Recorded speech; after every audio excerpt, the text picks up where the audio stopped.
Olá, meus amigos, bom dia, boa tarde, boa noite. Meu nome é Isaías Costa e esse é o estudo da obra O Poder do Agora, do Eckhart Tolle. Esse é o nosso encontro de número 38 e nesse momento estamos estudando o capítulo 5 desse livro. Nesse encontro de hoje a gente vai dar conclusão a esse capítulo 5, que eu já falei algumas vezes que é um capítulo relativamente curto e, enfim, fala sobre várias temáticas voltadas para o estado de presença. E o encontro de hoje, gente, vai ser super bacana porque nós vamos falar sobre o Cristo, a presença na forma de Cristo. E antes, assim, já de antemão, eu falo que o Cristo que é tratado no livro pelo Eckhart Tolle não se trata de Jesus Cristo, mas se trata de Cristo no sentido mais amplo, como sendo a iluminação, ou sinônimo de Buda, por exemplo. A gente vai falar desse Cristo e não do Cristo na figura de Jesus, para que isso fique bem claro logo de antemão. Porque a gente tem esse costume de, quando se fala sobre Cristo, a gente pensa logo na figura de Jesus, que foi um entre tantos Cristos que passaram pela Terra, né? Porque Buda foi um Cristo, né? Krishna, Yogananda, entre tantos outros foram Cristos, entende? Então a gente tem que começar a partir daí. Essa é a premissa básica. Vai ser bem bacana esse estudo, gente. E assim, já de antemão também falo que eu vou trazer a visão de um grande iluminado que me inspira muito e, a meu ver, foi um dos que melhor compreendeu a mensagem de Jesus Cristo, né, que é o Yogananda, Paramahansa Yogananda. No finalzinho desse estudo eu vou trazer um pouquinho da visão dele para compartilhar com vocês e certamente vai agregar bastante a esse conteúdo que está sendo transmitido por mim aqui, em cada um desses encontros desse estudo dessa obra. Antes da gente dar início, como eu sempre faço, agradecer vocês que estão acompanhando esse estudo, agradecer vocês que, enfim, que estão compartilhando, que estão aprendendo, cada dia um pouquinho aqui, no canal do YouTube, vocês que estão acompanhando pelo canal do YouTube, que é Isaías Costa. Convido vocês a se inscreverem no canal. Quem ainda não é inscrito, se inscrever no canal, dar joinha nos vídeos. Eu sempre comento isso, gente, que é importante dar o joinha nos vídeos, porque só assim que o YouTube ele consegue, pelos algoritmos, ele perceber que é algo de relevância e passar para outras pessoas, ser visualizado por mais pessoas. Então eu peço essa gentileza de vocês que assistam, dêem um joinha nos vídeos, porque isso pode ajudar muito para que amplie esse estudo, para que ele chegue para mais pessoas, tudo bem? Agradecer também o pessoal que está acompanhando pelo Instagram, que é Isaías Costa 14. Todos os dias eu coloco um pouquinho mais tarde lá esse estudo para quem quer assistir pelo IGTV. Muita gente tem assistido por lá pelo IGTV do Instagram. Agradeço bastante vocês que estão acompanhando. E também pelo podcast, que é o Para Além do Agora, que é o nome do meu blog, tanto no Spotify quanto no SoundCloud. Eu tenho o podcast nesses dois canais. E todos os dias eu coloco lá esse estudo no formato só de áudio, de MP3, porque algumas pessoas elas preferem só ouvir, não assim assistir. E isso é bem bacana, eu sempre digo isso, que é bom você ter essa opção, porque quando você vai para algum lugar e você sabe que não tem acesso à internet, tem essa possibilidade de você baixar e ouvir no celular, mesmo quando não tiver conexão, entende? Então é muito bacana você ter mais essa possibilidade. Para que você, quando estiver num lugar que enfim, estiver de bobeira e tudo mais, fica aqui ouvindo essas reflexões tão interessantes desse livro super profundo que é O Poder do Agora. Beleza, gente? Então, vamos lá dar início nessa parte do capítulo, já é o finalzinho do capítulo 5, a temática, gente, o título, ele diz: Cristo é a realidade da sua divina presença. Essa é a temática, Cristo, a realidade da sua divina presença. E aí ele começa falando o seguinte: não se apegue a uma única palavra. Você pode substituir Cristo por presença, se achar mais significativo. Cristo é a essência de Deus dentro de nós, ou o nosso eu interior, como às vezes é chamado no Oriente. Ou seja, quando a gente fala de Cristo, a gente está falando daquele eu maior, da iluminação, de um Buda. Existem vários nomes para essa mesma palavra. Mas a mais comum, digamos assim, seria iluminado. Um Cristo seria um ser iluminado. E esse é um caminho que todos nós estamos galgando, estamos muito, muito longe disso ainda, mas nós estamos nesse movimento dia após dia. Quem está em busca de autoconhecimento, está num caminho paulatino para vir a se tornar um Cristo.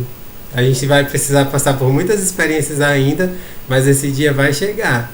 É muito longa essa história, gente. Eu até comento, né, que ela tem muita relação com as reencarnações. Eu já comentei isso em outros vídeos, que a gente, para alcançar essa iluminação, esse estado crístico, não tem como você fazer isso numa única vida, numa única encarnação. Por isso que eu acredito profundamente na reencarnação, porque a gente vai passando por experiências, a gente vai purificando o nosso ser. A cada encarnação nova que a gente vem, a nossa bagagem vai aumentando, a gente vai se tornando essas almas velhas, como se diz, né, no meio espiritualista, até a gente chegar ao ponto de se tornar como Cristo, né? Cristo, Jesus, passou por tudo que nós passamos, só que há muito tempo, né? Até que ele veio já com essa parte do ego totalmente depurada, e aí ele atingiu esse estado iluminado. É bem por aí a ideia. E aí ele continua: a única diferença entre Cristo e presença é que Cristo remete à nossa existência divina sem se importar se estamos ou não conscientes dela, ao passo que a presença significa a nossa divindade vigilante ou a essência de Deus. Ou seja, quando se fala de presença, a palavra presença, ela já pressupõe esse orai e vigiai. Ela tem essa relação com esse orai e vigiai, que eu já comentei várias vezes aqui nesses estudos. Quando você fala orai e vigiai, o que isso significa? É você estar atento, estar presente ao momento, ao agora, ao aqui e agora. Essa é a pequena diferença que ele coloca aqui na linguagem dele, do Eckhart Tolle, sobre Cristo e sobre presença. Se admitirmos que não há passado nem futuro em Cristo, poderemos esclarecer muitos mal-entendidos e falsas crenças sobre ele. Dizer que Cristo foi ou será é uma contradição. Jesus foi. Foi um homem que viveu há 2000 anos e exerceu a sua divina presença, a sua verdadeira natureza. Suas palavras foram: antes que Abraão existisse, eu sou. Ele não disse: eu já existia antes de Abraão ter nascido. Isso significaria que ele ainda estaria dentro da dimensão do tempo e da identidade da forma. As palavras eu sou, utilizadas em uma frase que começa no tempo passado, indicam uma mudança radical, uma descontinuidade da dimensão temporal. Essa parte aqui, gente, a meu ver, é a mais importante dentro desse tópico, porque ele está falando sobre essa questão de você sair da dimensão do tempo. Ele fala, né, antes de que Abraão existisse, eu sou. Fala de passado e de presente dentro de uma mesma construção, de uma mesma frase. Parece meio esquisito quando você lê de uma primeira vez sem compreender o mais profundo por trás dessa frase. Parece muito estranha essa construção, mas ela é extremamente correta, porque ele está numa dimensão que está além do tempo. Quando ele fala de eu sou, é uma dimensão fora do tempo. E quando ele fala sobre Abraão no passado, é na dimensão do tempo. Então ele fala, antes que Abraão existisse eu sou, ele está se tratando disso, do eu sou como o ser divino, que não tem tempo, que não tem essa dimensão do tempo. Fica até difícil de você colocar em palavras esse eu sou na dimensão do tempo, porque ele não cabe no tempo. É algo que está muito além. Já Abraão, a pessoa de Abraão, está no tempo, assim como a pessoa de Jesus também. Jesus foi um ser humano de carne e osso, como eu e você que está acompanhando agora esse estudo. Passou por tudo aquilo que a gente passou fisiologicamente, sentiu fome, sentiu frio, sentiu sede, sentiu as carências do corpo, tudo aquilo que o corpo necessitava, Jesus também sentiu, assim como a gente também. Mas ele estava numa dimensão além, nessa dimensão do Cristo, do iluminado, alguém que transcende essa dimensão do tempo. Por isso que essa é a ideia que ele fala, né? De antes que Abraão existisse, eu sou. Esse eu sou, ele está falando do ser universal. Esse ser universal que está em Jesus, está em nós também. A gente pode acessar isso desde que a gente busque na fonte correta. A gente não vai atrás das fontes que não são, que nos dispersam disso, que são muitas. Até mesmo às vezes na própria igreja, a gente, em vez de ir nessa direção de encontrar esse eu sou, a gente se afasta dele muitas vezes, né? É bem por aí a ideia. Quando eu falei no início que eu ia trazer a visão do Yogananda, tem um pouco a ver com isso, né? Ele fala com outras palavras, mais ou menos essa mesma coisa que eu estou falando agora. Eu vou ler um trechinho, né? Como eu sempre coloco, né? Como eu já disse várias vezes, eu vou colocar esses trechinhos que eu ler, essas citações, na descrição do YouTube, para que vocês leiam, compartilhem nas redes sociais, tá certo? Ele continua. É uma afirmação ao estilo Zen de grande profundidade. Só lembrando, gente, que Zen vem dessa tradição oriental, que ela fala de uma forma muito mística, né? Assim, é uma linguagem que não é tão clara, não é tão óbvia. Toda vida que vocês virem essa expressão Zen, normalmente o Zen é visto como parábolas, como historinhas. É sempre uma linguagem que não é tão objetiva. Ela tem todo um simbolismo para que a gente reflita, não pela cabeça, mas reflita a partir do nosso coração, da nossa intuição, das nossas sensações. Por isso que ele coloca dessa maneira, ao estilo Zen. Voltando aqui. É uma afirmação ao estilo Zen de grande profundidade. Jesus tentou transmitir diretamente, e não através de divagações, o sentido de presença, de autorrealização. Ele foi além da dimensão da consciência governada pelo tempo e penetrou no domínio da eternidade. Aquilo que eu já comentei, ele saiu totalmente dessa dimensão do tempo para a eternidade. Foi assim que a dimensão da eternidade surgiu neste mundo. A eternidade não significa tempo sem fim, mas sim tempo nenhum. Essa frase é maravilhosa, gente. A eternidade não significa tempo sem fim, mas sim tempo nenhum. Quando a gente fala sobre a eternidade, vem na nossa cabeça essa ideia de um tempo infinito. Quando a gente fala de eternidade, o mais comum é associar com o infinito, com aquilo que não tem fim. Mas isso, dentro da nossa cabeça, tá atrelado ao tempo, querendo ou não. O tempo está dentro dessa ideia. Mas ele fala que é tempo nenhum. Quando se fala de eternidade, que eu realmente acredito totalmente nisso, eu me conecto total com essa ideia, é aquilo que está fora do tempo, além do tempo. Como se o tempo não fosse algo de dimensão, assim. A gente coloca o tempo como uma dimensão e está fora dessa dimensão. É muito abstrato isso, mas é compreensível, entende? Dá para você refletir sobre isso. E é mais ou menos essa a ideia que ele está trazendo aqui. Jesus nessa coisa fora do tempo, né? Essa eternidade não como um tempo infinito, mas uma coisa além do tempo. Antes que existisse o tempo, entende? É bem por aí a ideia. Aí só voltando aqui, assim, o homem Jesus se tornou o Cristo, um veículo de pura consciência. E qual é a própria definição de Deus na Bíblia? Será que Deus disse, eu fui e sempre serei? Claro que não. Isso teria conferido realidade ao passado e ao futuro. Deus disse, eu sou o que sou. Aqui não existe o tempo, só a presença. Eu sou o que sou. Essa frase é linda, gente. Quando você fala dessa maneira no tempo presente, eu sou o que sou, não existe passado nem futuro. Eu sou o que serei, eu sou o que fui. Não, eu sou o que sou. Totalmente no momento presente, no aqui e agora. Quando você fala eu sou o que sou, isso mesmo que você atrele ao tempo, você vai ter sempre o aqui e agora, entende? Se você falar eu sou o que sou hoje, falar eu sou o que sou daqui a 1000 anos, vai continuar sendo presente, vai continuar sendo aqui e agora. Não é bacana você refletir sobre isso?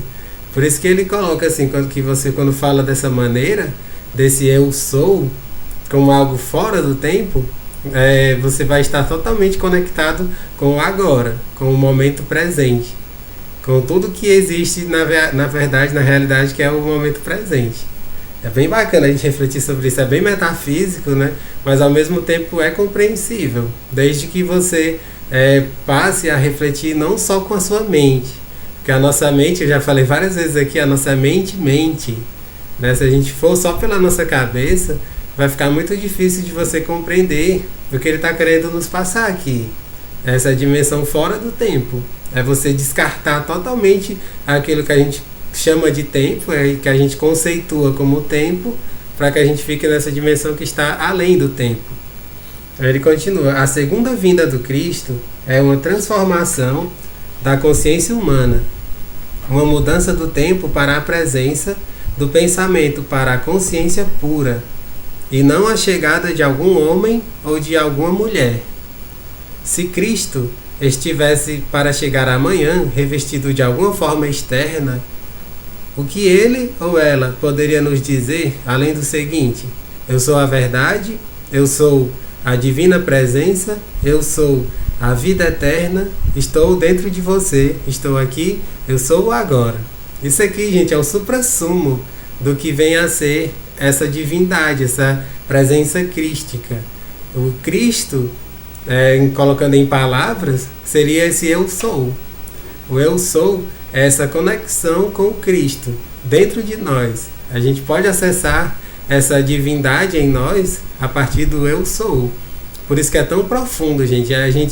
Inclusive, eu posso até esticar um pouco essa reflexão para falar da nossa vida cotidiana.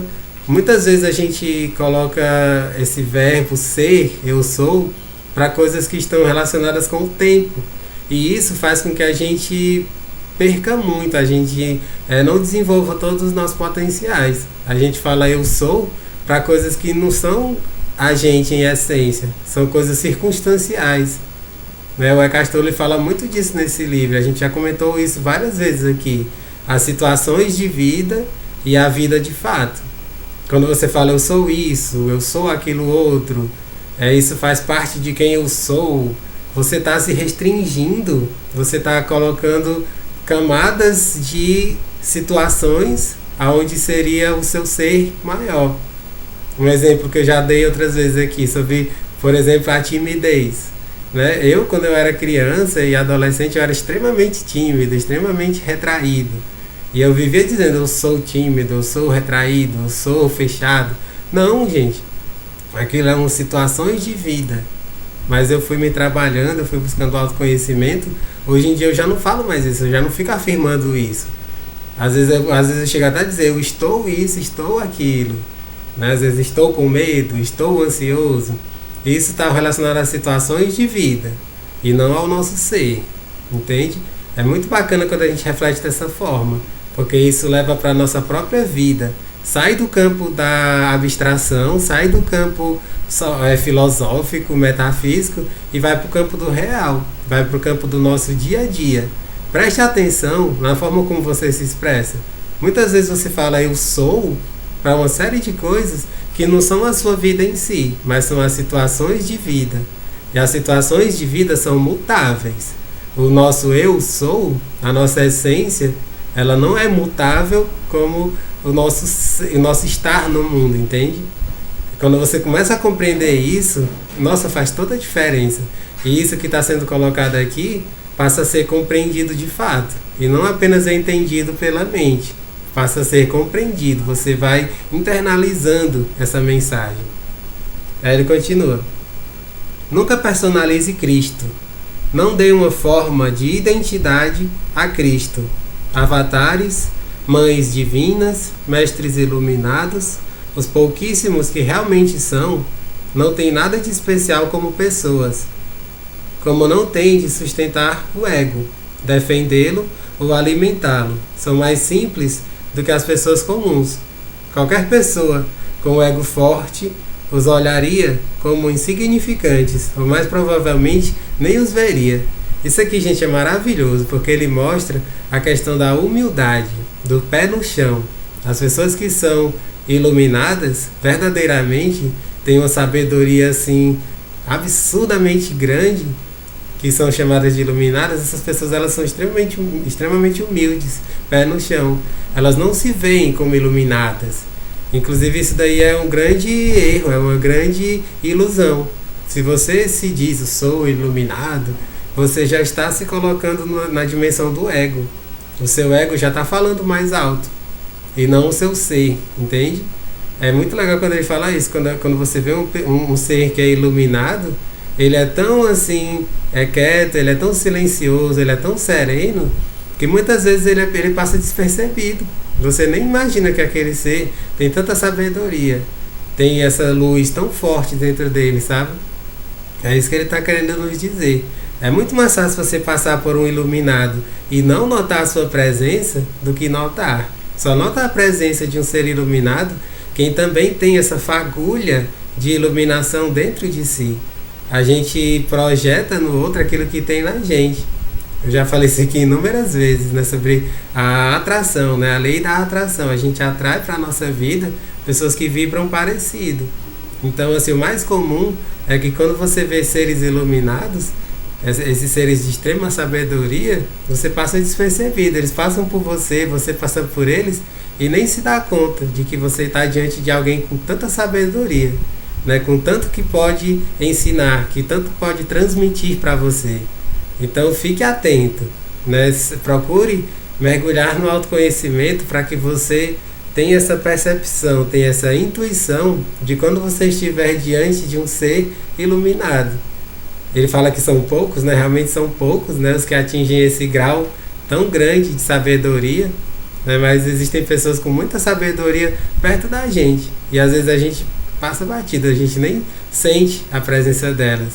Então fica aí, gente, reflitam sobre isso e desenvolvam essa percepção para vocês saberem quando estão diante de alguém com muita sabedoria, que podem ensinar vocês, que podem transmitir essas sabedorias que são extremamente transformadoras para a nossa vida. Ele fala, né, se você for atraído por um professor iluminado, é porque já existe presença bastante em você para reconhecer a presença no outro. É aquilo que eu falei agora há pouco, a gente ressoa, né? É como a nossa energia, são como campos que ressoam, né, com o universo por onde a gente vai, e a gente atrai pessoas que vibram parecido. Então, se você atrai uma pessoa que é um mestre na sua vida, é porque a sua busca levou a isso. Tem uma frase, gente, no Oriente, é uma frase da tradição oriental, ela não tem nenhuma religião assim específica para ela, né? Muitos atribuem ao budismo, mas ela não chega a ser uma frase budista. Ela diz o seguinte: quando o discípulo está pronto, o mestre aparece. Quando o discípulo está pronto, o mestre aparece. Ou seja, quando você está na busca, aquilo que você tanto busca, você encontra. Dentro da Bíblia, você tem essa linguagem com outras palavras. Jesus diz, né, aquele que procura, acha. Né? Se você procura, você acha, você encontra. Percebe? Então, assim, são tipo formas diferentes de falar da mesma coisa, né? Que é essa presença de um mestre que vai lhe indicar o caminho, que vai mostrar para você o caminho para a iluminação. Ele continua: houve muitas pessoas que não reconheceram Jesus ou Buda, assim como há e sempre haverá pessoas que são levadas a falsos professores. Egos são atraídos por grandes egos. A escuridão não consegue reconhecer a luz. Ou seja, isso daqui, gente, é lindo o que ele está falando. Que quando você está dominado pelo ego, você vai atrair egos gigantescos para si. Se você é uma pessoa que está dominada pelo ego, você vai se cercar de pessoas que também são dominadas pelo ego. E isso não vai contribuir para o seu crescimento e para esse processo de iluminação. Você não vai se tornar esse ser iluminado que ele tanto fala nesse livro. Então, a gente precisa aprender a domar o nosso ego. Isso é uma das coisas que ele vai falar muito no capítulo seguinte. A gente aprender a colocar o ego no seu devido lugar. O ego, gente, eu sempre digo que ele é super importante. O ego, ele está relacionado com a nossa própria identidade. Se não existisse um ego em mim, eu não me chamaria Isaías, por exemplo. Eu me chamo Isaías porque eu tenho um ego. Se não existisse ego nenhum em mim, eu nem começaria esses vídeos sempre dizendo, né? Bom dia, boa tarde, boa noite, meu nome é Isaías. Eu simplesmente chegaria aqui falando um monte de coisa sem me identificar, percebe? O ego, ele é importante, mas ele precisa estar no seu devido lugar. A gente não pode dar a ele uma importância maior do que ele realmente tem, desse nosso lado egóico, porque assim a gente fica menor, a gente não se desenvolve como poderia se desenvolver, percebe? Essa é a ideia central, a gente sair do ego e entrar nessa dimensão do Cristo, né, a partir da humildade, do pé no chão. Quanto mais humildade a gente desenvolve, mais se torna possível acessar essa dimensão crística. E aí existem muitos caminhos para isso. A meu ver, a meditação é um dos principais. Quando você fala de Buda, por exemplo, eu acho interessantíssimo o exemplo do Buda. O Buda, antes de se iluminar, ele passou semanas e semanas meditando na famosa árvore Bodhi. A árvore Bodhi, ela é um símbolo, digamos assim, da iluminação. Eu já li várias coisas sobre isso, sobre a história do Buda, Shakyamuni. Durante muitos séculos, depois da sua morte, da sua desencarnação, o símbolo que era dado para a iluminação, para o Buda, não era nem a figura do Siddhartha Gautama, era simplesmente uma árvore Bodhi. Era uma arvorezinha que tinha lá,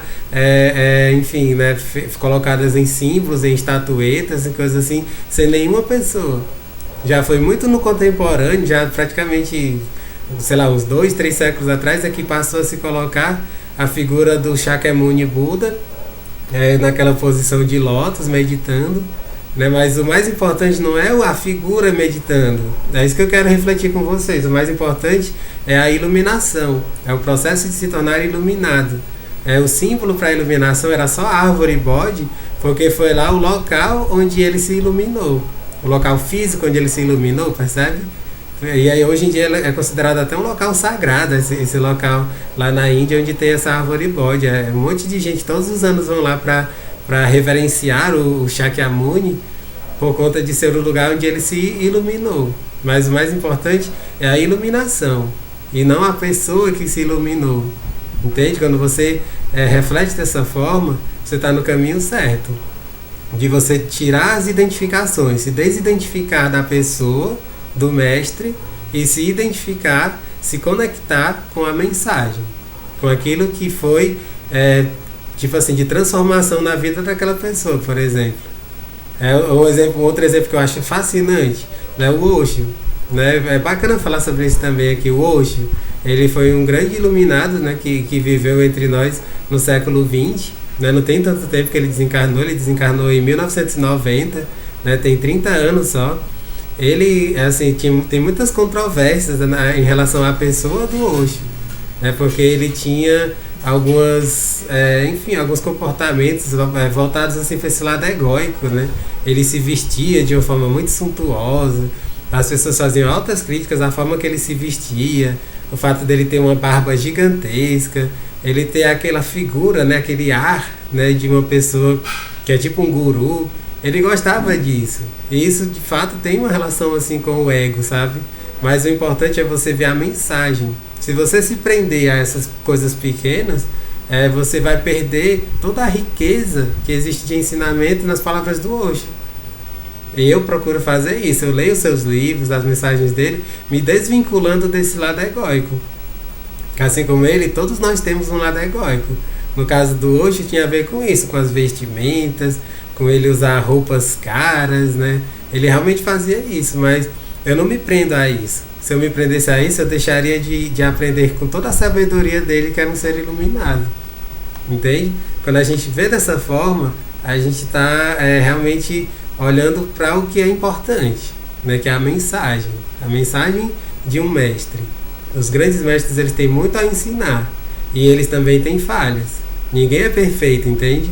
Se eles fossem perfeitos, eles nem estariam aqui no planeta Terra. Reflita sobre isso, bote isso como um parâmetro. Se nós estamos aqui no planeta Terra é porque nós temos muito que aprender. Esses seres que a gente chama de iluminados também têm seus defeitos, também têm as suas falhas. Até mesmo a pessoa de Jesus Cristo tinha suas falhas. As igrejas cristãs, principalmente, colocam Jesus como um ser perfeito, mas ele tinha suas falhas. Jesus, ele tinha às vezes seus momentos de ímpeto, de muita raiva, às vezes de falar com grosseria. Só que isso às vezes não é refletido, não é colocado, sabe? Mas é bom a gente ver também esse lado mais humano de Jesus. Tudo isso é importante para que a gente compreenda o que vem a ser esse Cristo. Que é a temática central desse vídeo de hoje. A gente entendeu o que é o Cristo a partir dessa linha, dessa visão sobre o se tornar esse eu sou. Quando você se conecta com esse eu sou, essa dimensão do Cristo, e essa dimensão da presença, de estar no aqui e agora, que é o estado de presença. Praticamente eu já resumi todo esse capítulo em poucas palavras, certo, gente? E aí aqui voltando para o livro, ele diz, né? Portanto, não acredite que a luz está fora de você, ou que ela só pode vir através de uma forma específica. Se só o seu mestre for a encarnação de Deus, quem é você então? Qualquer espécie de exclusividade é uma identificação com a forma. E a identificação com a forma significa o ego. Não importa o quanto ele esteja bem disfarçado. Ou seja, às vezes a gente coloca na figura da pessoa essa identificação como se ela fosse a única verdade. É uma das críticas que eu faço, até já escrevi textos sobre isso, né, falando sobre Jesus, por exemplo, né? Jesus falava, eu sou o caminho, a verdade e a vida, e aí os seus discípulos, né, os seus seguidores, meio que distorceram essa mensagem de Jesus, que é extremamente profunda, como sendo Jesus sendo a única verdade, o único caminho. É uma frase que é super comum a gente ver dos religiosos fanáticos, por exemplo, eles dizerem assim, aceite Jesus como seu único e suficiente salvador. Quem nunca ouviu isso? Essa frase, gente, ela é extremamente apequenadora. Jesus não é o único caminho, Jesus não é o único e suficiente salvador. Mas se você falar dessa forma, o que vai ser de Buda? O que vai ser de Krishna? O que vai ser de Yogananda? O que vai ser do próprio Eckhart Tolle, do Osho, do Krishnamurti? Tantos mestres incríveis, extraordinários, extremamente iluminados. Todos eles vão para o ralo, percebe? É super importante a gente não levar para essa identificação, mas a gente levar para a mensagem. Todos esses que eu citei e muitos outros têm mensagens extremamente edificantes, extremamente transformadoras. Se a gente souber aprender com elas, a gente vai longe no nosso processo de autoconhecimento. Se você se restringir só à figura de Jesus Cristo, você vai ficar apequenado. É isso que você quer? Não é isso que eu quero para mim. É por isso que eu coloco com tanta ênfase isso agora. Para que você se abra, para que você expanda a sua consciência. E não saia por aí reproduzindo esse tipo de coisa. Jesus é o único caminho, a única verdade. Não, gente, definitivamente não. Ele é um caminho, ele é uma verdade. A verdade é algo tão extraordinariamente maior que a gente não tem nem como descrever. Se você me perguntar o que é a verdade, eu vou começar a gaguejar. Eu não sei, gente, o que é a verdade. A verdade é algo que está muito além, é uma abstração muito grande. A gente pode acessar pequenas verdades. As mensagens dos grandes mestres são caminhos para essa verdade que a gente encontra dentro de nós mesmos. Espero que isso tenha ficado bastante claro.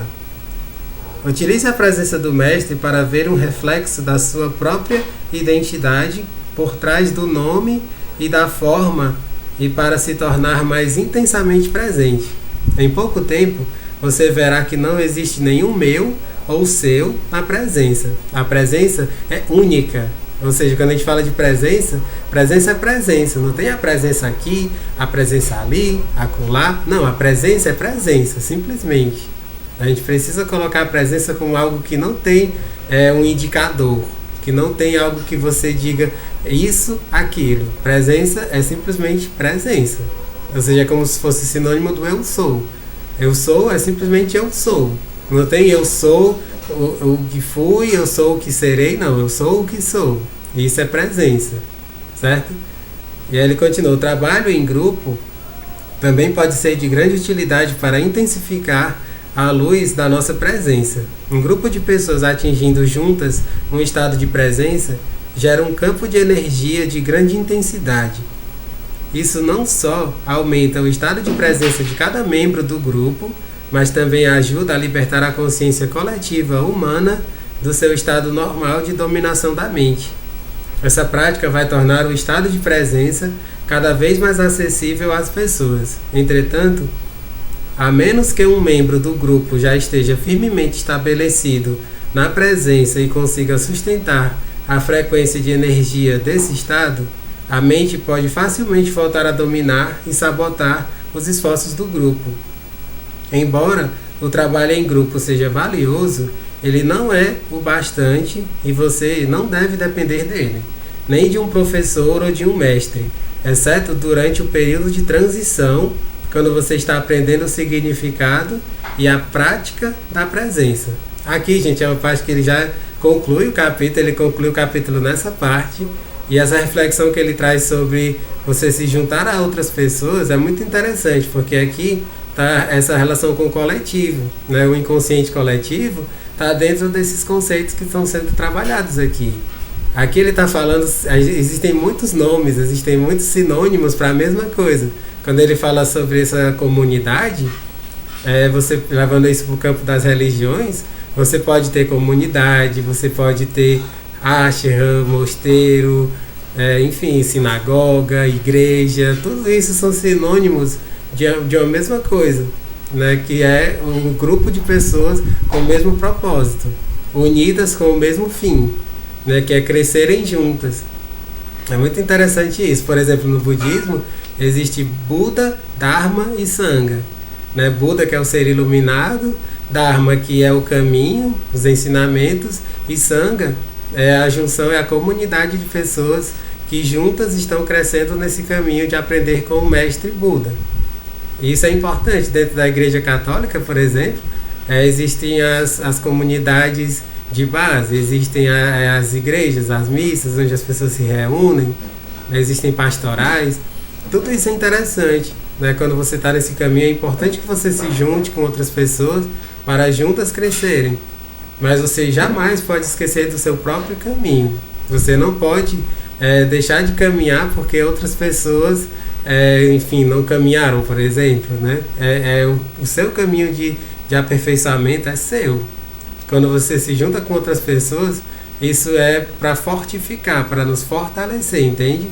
E é isso que ele coloca. A gente precisa sempre dar tem que fazer essa observação de que é como se fosse para que você se fortaleça junto com os seus irmãos, né? Aquelas pessoas que estão juntas nesse mesmo propósito.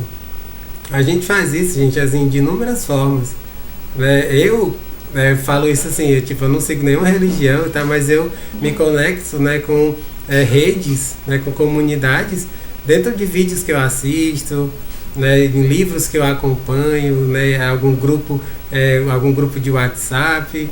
Isso também não deixa de ser uma congregação, uma comunidade, entende? E a gente expandir dessa forma é muito interessante. A gente não ficar preso a locais físicos. Você não precisa estar preso num local físico para que você se conecte com o que a gente chama de comunidade, de sangha, enfim, né, de mosteiro, de N formas, que são sinônimos para essa mesma coisa. Então fica essas reflexões super bacanas, certo, gente? Então aqui ele termina o capítulo 5, né? E o capítulo 6 desse livro, a gente já antecipando, é o capítulo em termos de páginas, é o mais extenso desse livro. O capítulo 6, ele fala sobre muitas coisas e tem uns conceitos bem abstratos, né, como corpo de dor, por exemplo. É o capítulo que mais fala sobre esse conceito de corpo de dor. Então, muito provavelmente nós vamos ter vários encontros. Eu acredito que vamos ter no mínimo uns 8 encontros para ver o capítulo 6 desse livro. Então, se preparem, acompanhem, que vai ter muita coisa boa aí pela frente. E como eu falei para vocês, gente, eu vou encerrar esse vídeo de hoje, né, trazendo 2 citações do livro do Yogananda, Paramahansa Yogananda, chamada A Segunda Vinda de Cristo. Vou mostrar aqui a capa dele para vocês. Ó. A Segunda Vinda de Cristo, a ressurreição do Cristo interior. Comentário revelador dos ensinamentos originais de Jesus. Aqui está mostrando o volume 2, Paramahansa Yogananda. Esse livro, gente, é um calhamaço. Ele é dividido em 3 volumes, que são como que transcrições de palestras do Paramahansa Yogananda durante muitos anos, né? Porque ele passou anos e anos palestrando em grandes encontros e falando sobre a verdadeira mensagem das palavras de Jesus, extremamente profundas. A visão dele é essa visão de um ser iluminado. E aí essa coletânea, né, de livros, são 3 livros, 3 volumes sobre essa segunda vinda do Cristo, que não é uma segunda vinda física, né? Já de antemão eu falo isso, não se trata de uma segunda vinda física, Jesus, o ser Jesus voltando para a Terra. Não, essa segunda vinda, a segunda vinda de Cristo, é o nosso processo de nos tornarmos iluminados. da gente entrar nessa dimensão do Cristo. Né? Então, assim, são 3 volumes, gente, de mais de 600 páginas cada um. Se você juntar os 3 volumes, dá aproximadamente 2.000 páginas. É muita coisa. Eu já li alguns trechos, né? Eu tenho esses 3 volumes em casa, mas eu li apenas alguns trechos de cada um desses livros. São aqueles livros, gente, que eu sempre digo, é o tipo de livro para você ter na sua cabeceira. Para no dia que você estiver, assim, querendo ler alguma coisa, assim, profunda, você abre em qualquer página que você vai encontrar uma reflexão extremamente profunda e até adequada para o seu momento. Às vezes eu faço isso, eu pego uma página aleatória, eu abro para ler e é uma reflexão super bacana, super bonita. Então, eu recomendo a vocês que adquiram esse livro, né? É um livro que com certeza vai agregar muito ao autoconhecimento de vocês. A Segunda Vinda de Cristo. Os trechos que eu vou ler, gente, fala sobre essa passagem do Eu Sou da Bíblia, na visão do Yogananda. Ele diz assim, ó, portanto, no contexto desse versículo, as palavras de Jesus Eu Sou referem-se à consciência crística, à inteligência subjetiva do universo. A luz do mundo refere-se à energia cósmica, o Verbo ou o Espírito Santo, que dá forma ao cosmos físico, dotando com a vida do poder vibratório inteligente todos os seres e objetos nele presentes. Cada elemento, desde o átomo até o sábio, manifestando essa vida inteligente de acordo com o seu potencial evolutivo. Isso aqui é super profundo, gente. Você vê só um único parágrafo, tem coisa pra caramba que pode ser refletida aqui. Mas resumindo, o que ele está querendo dizer é que cada átomo, cada ser vivo é como se fosse uma parcelinha, uma microfração dessa energia crística, né? E que cada um está no seu tempo. Cada um de nós estamos evoluindo dentro no nosso tempo até que nos tornemos Cristos também, né? Ou seja, você que me acompanha, todos nós estamos no processo evolutivo até que um dia nós nos tornemos Cristo. E aí ele fala aqui sobre a luz do mundo. Essa luz do mundo é essa energia crística, né? Dessa consciência crística. É maravilhoso isso aqui, gente.